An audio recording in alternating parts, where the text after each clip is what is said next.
বদ্রীনাথ থেকে মাত্র ৫ কিলোমিটার দূরে অবস্থিত মানা গ্রাম। আগে ছিল এটা ভারতবর্ষের শেষ গ্রাম, কিন্তু এখন এটা ভারতের প্রথম গ্রাম, মানা গ্রাম।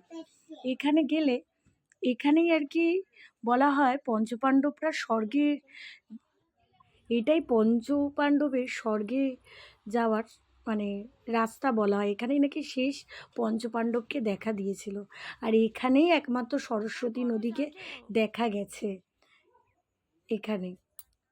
আর মহাভারতও এই গ্রামে বসেই লেখা হয়। আপনারা এই গ্রামে যদি যান দেখতে পাবেন ছোট ছোট কত ঘরবাড়ি, প্রত্যেকটা ঘরবাড়ির মধ্যেই সুন্দর ধরনের মানে ঠাকুরের সব ছবি আঁকা। বেশি দূর হেঁটে যেতে লাগে না, তাও এখানে আপনারা পিট্টু ঠিট্টু সবই পেয়ে যাবেন। দেখুন কি সুন্দর ঘরের মধ্যে কারুকার্য করা, যে বিষ্ণুদেবের মন্দির মানে মূর্তি, মহাদেব পার্বতী, বাজরাংবালী এরকম করা। আর এই গ্রামের মহিলারাই নিজেরাই হাতের কাজের জিনিস বিক্রি করে, যেমন টুপি, জামা, হ্যাঁ বাচ্চাদের সোয়েটার, বড়দেরও মাফলার, সব কিছু বিক্রি করে।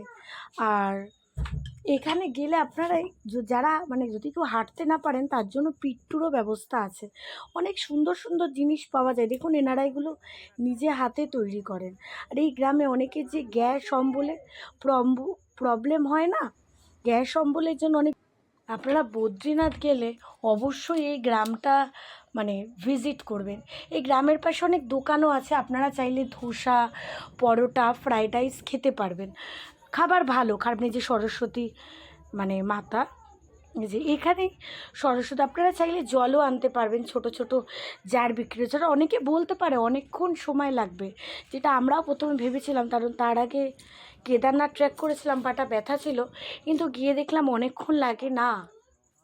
গাড়ি ধরবেন বদ্রীনাথ মন্দিরের ওখান থেকে শেয়ার কার যায় আপনার মানাগ্রাম অবধি, গাড়ি ধরবেন, গাড়ি ধরে যাবেন। এরপর আমরা মানাগ্রাম থেকে আজকেই রওনা দেবো ঋষিকেশের উদ্দেশ্যে, যেটা মানাগ্রামে ঢোকার গেটটা। খুব সুন্দর, মানে এক একজন এত সুন্দর হাতের কাজ করে। এই যে দেখুন উল বুনছে, মাফলার, টুপি, সোয়েটার, আর এমন কিছু দাম না, বার্গেনিং করে আপনারা কিনতে পারেন। কথা বাড়িগুলোও খুব সুন্দর সাজানো, ছোট ছোট বাড়ি, দোতলাও করা আছে, খুব সুন্দর করে করে সাজানো। সামনেটা ফুলের গাছ আছে, খুব সুন্দর। আপনারা গেলে অবশ্যই